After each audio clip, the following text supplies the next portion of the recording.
السلام علیکم ورحمۃ اللہ وبرکاتہ۔ پیاز لہسن کھانا گناہ کیوں ہے؟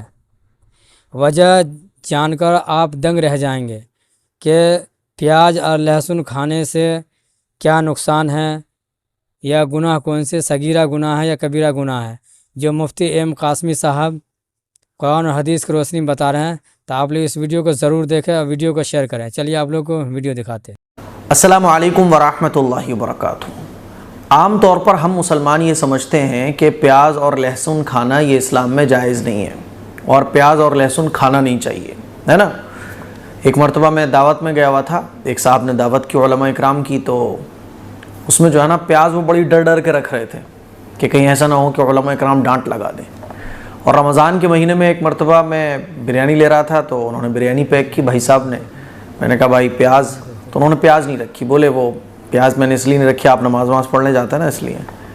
تو یہ سمجھا جاتا ہے کہ اگر آپ نمازی ہو 5 وقت کے، آپ کو نماز پڑھنے جانا ہے، تو پیاز نہیں کھانا چاہیے، ہے نا۔ تو صحیح مسئلہ کیا ہے؟ میں نے سوچا کہ اس سلسلے میں کچھ ضروری باتیں آپ لوگوں کو سمجھائی جائیں۔ ایک صاحب پوچھ بھی رہے تھے رمضان کے مہینے میں، تو کئی لوگوں نے پوچھا کہ پیاز اور لہسن کھا سکتے ہیں مفتی صاحب، کیونکہ ہم نماز پڑھنے کے لیے مسجد میں آتے ہیں۔ اللہ کے نبی صلی اللہ علیہ وسلم نے پیاز اور لہسن کھانے سے منع کیوں فرمایا؟ یہ ایک بڑا ضروری مسئلہ ہے جو ہر مسلمان کو سمجھنا چاہیے۔ اصل میں جب آدمی پیاز کھاتا ہے کچی اور لہسن کھاتا ہے، تو اس کی جو بو ہے نا، وہ اتنی خطرناک ہوتی ہے اور اتنی بدبو آتی ہے منہ سے کچی پیاز اور لہسن کھانے کے بعد، کہ آپ اگر کسی سے بات کرو تو وہ بو سامنے والے کو لگے گی۔ آپ مسجد میں آؤ گے تو جو آپ کے ساتھ نماز پڑھ رہے ہیں جماعت کے ساتھ، ہے نا، ان کو بھی تکلیف پہنچے گی، کیونکہ اگر کسی آدمی کے اندر سے بو آ رہی ہو تو ظاہر سی بات ہے کھڑا نہیں ہوا جاتا، اس سے بات چیت نہیں کی جاتی۔ سامنے اگر کوئی بات کر رہا ہو اور اس کے منہ سے بدبو آ رہی ہو تو بات کرنا مشکل ہو جاتا ہے۔ اور بعض لوگوں کی تو عادت ہوتی ہے کہ وہ منہ سے منہ ملا کے بات کریں گے، اتنے قریب آ کے بات کریں گے اور منہ سے بدبو آ رہی ہوتی ہے۔ تو پیاز اور لہسن کچی کھانے کے بعد منہ سے بدبو آتی ہے، تو اللہ کے نبی صلی اللہ علیہ وسلم نے منع فرمایا کہ جو شخص پیاز اور لہسن کھائے تو وہ ہماری مسجد میں اور ہمارے قریب نہ آئے، ٹھیک ہے، وہ اپنے گھر میں ہی بیٹھا رہے، یعنی گھر پہ ہی نماز پڑھے، وہ مسجد میں نہ آئے۔ اور ایک دوسری حدیث میں آتا ہے کہ اللہ کے نبی صلی اللہ علیہ وسلم نے منع فرمایا کہ پیاز اور لہسن کھانے کے بعد مسجد میں آ کر نماز پڑھی جائے، کیونکہ اس کی بو سے جو ہے نا وہ انسانوں کو تکلیف پہنچتی ہے اور فرشتوں کو تکلیف پہنچتی ہے۔ تو پتہ یہ چلا کہ پیاز اور لہسن کھانا جو اسلام میں منع ہے وہ کیوں ہے؟ کیونکہ اس سے بو آتی ہے۔ تو جو پکی ہوئی پیاز اور لہسن ہوتا ہے وہ کھا سکتے ہیں۔ پیاز اور لہسن جو ہے وہ کھانا ناجائز اور حرام نہیں ہے، جیسے کہ لوگ سمجھتے ہیں، اور یہ سمجھا جاتا ہے اگر حاجی صاحب ہیں، نمازی صاحب ہیں، 5 وقت کی نماز پڑھتے ہیں، دیندار آدمی ہے، تو مطلب یہ پیاز کیوں کھا رہا ہے، ایسے دیکھا جاتا ہے۔ ایک مرتبہ میں گیا ہوا تھا ایک جگہ، تو میں پیاز لے رہا تھا، تو ایک دوست لوگ جو ہے نا مجھے بڑی حیرت سے دیکھ رہے تھے، بولے مولانا آپ پیاز کھا رہے ہیں؟ میں نے بھائی پیاز کیوں نہیں، کھانے کی تو ہے یہ، کیوں نہیں کھا سکتے؟ کہ نہیں وہ نماز پڑھنے والے لوگ کھاتے نہیں ہیں نا، تو ایسا سمجھا جاتا ہے۔ تو پیاز اور لہسن جو کھانا منع ہے اس کی بدبو کی وجہ سے، باقی پکی ہوئی پیاز، پکا ہوا لہسن ہے نا، سبزی وغیرہ میں ڈال دیا جاتا ہے، اس کو کھا سکتے ہیں، بھنی ہوئی پیاز بھی کھا سکتے ہیں، ہے نا، اور اس کی بدبو اگر دھونے کے بعد ختم ہو جائے تب بھی کھا سکتے ہیں۔ اب آپ اندازہ کیجئے کہ اسلام نے کتنا خیال رکھا ہے سوسائٹی کا، معاشرے کا، سماج کا، کہ کسی کو اتنی بھی تکلیف نہیں پہنچنا چاہیے ہم سے کہ ہمارے منہ سے بدبو آ رہی ہو اور سامنے والے کو تکلیف ہو۔ یہ ناجائز اور حرام ہے کہ اگر سامنے والے کو ہمارے اندر سے بدبو آ رہی ہے اور اس کو تکلیف پہنچ رہی ہے، اس لیے کچی پیاز اور لہسن کھا کر نماز پڑھنا یہ مکروہ تحریمی ہے، جائز نہیں ہے، درست نہیں ہے، اس سے گناہ ملے گا۔ اب آپ اندازہ کرو کہ آج کل ہمارے معاشرے میں ہم لوگ کتنا گندہ رہتے ہیں، 10 دن تک لوگ برش نہیں کرتے ہیں، ہے نا، اور اسی طرح سے گٹکا منہ میں بھرے رہتے ہیں۔ سگریٹ پینے والے جو لوگ ہوتے ہیں، تو سگریٹ پی کے تو نماز پڑھ رہے ہیں لوگ، گٹکا کھا کے کلی کر کے نماز پڑھ رہے ہیں مسجد میں آ کے، بلکہ اب تو حد یہ ہے کہ مسجد میں لوگ نماز پڑھ کے اگر مسجد میں بات چیت کرنی ہے تو وہیں پڑیا کھولتے ہیں اور وہیں گپ سے منہ میں رکھ لیتے ہیں، ہوتا ہی نہیں ہوتا۔ تو پیاز اور لہسن کو اللہ کے نبی نے اس لیے منع فرمایا کیونکہ اس سے منہ میں بدبو آتی ہے۔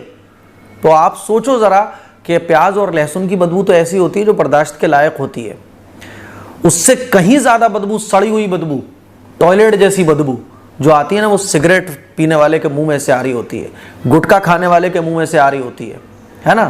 جو گٹکا کھاتے ہیں, بیڑی سگریٹ پیتے ہیں, ان کے منہ میں سے کتنی خطرناک بدبو آ رہی ہوتی ہے, لیکن اس کے بارے میں تو ہم سوچتے ہی نہیں ہیں. جو لوگ برش نہیں کرتے, جو اپنے منہ کی صفائی نہیں کرتے, آج کل دیکھو ہم لوگوں کا منہ اتنا گندا رہتا ہے, اللہ معاف کرے, کہ ہر ایک کے 10 لوگوں میں سے 7-8 لوگوں کے منہ میں سے بدبو آ رہی ہوتی ہے. برش کرنے, منہ کو صاف رکھنے کا مزاج ہی لوگوں کا ختم ہو گیا ہے. اور حد تو یہ ہوتی ہے کہ مسجد میں بیٹھے ہوتے ہیں, پوڑیاں کھولتے ہیں اور مسجد میں ہی کھا جاتے ہیں. بعض لوگ مسجد میں آتے ہیں اندر تو منہ میں گٹکا بھر کے کھا کے آ رہے ہوتے ہیں, اور پیاز لہسن کو ایسا سمجھیں گے کہ ناجائز اور حرام ہے. تو بھائی پیاز لہسن جو کھانا منع ہے وہ اس وجہ سے منع ہے کیونکہ منہ میں سے بدبو آتی ہے.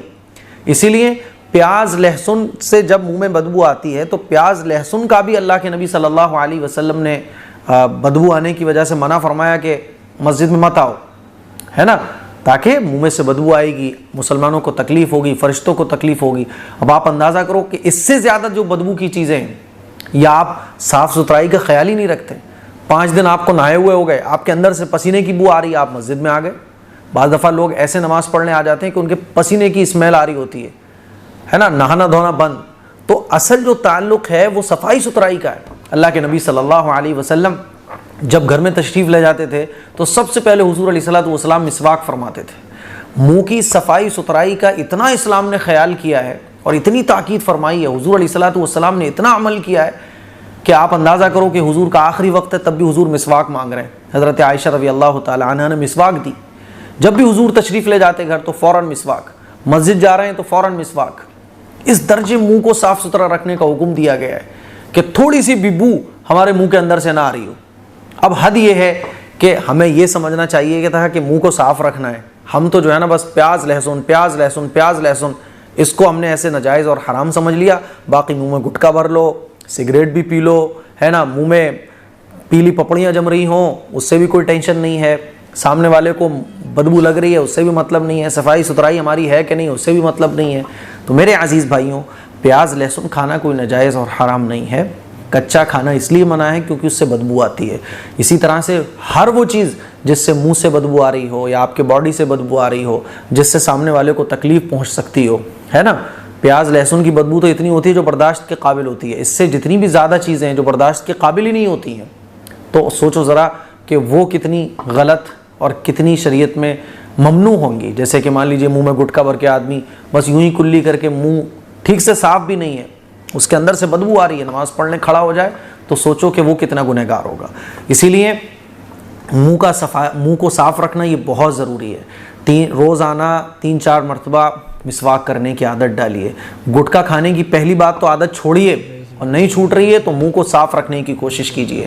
آپ کو پتہ بھی نہیں چل رہا ہوتا ہے کہ آپ بات کر رہے ہوتے ہو, اگر سامنے والے کو دقت ہو رہی ہے آپ کے منہ سے نکلنے والی بدبو سے, ہے نا, آپ کے اندر سے نکلنے والی بدبو سے, آپ گنہگار ہو.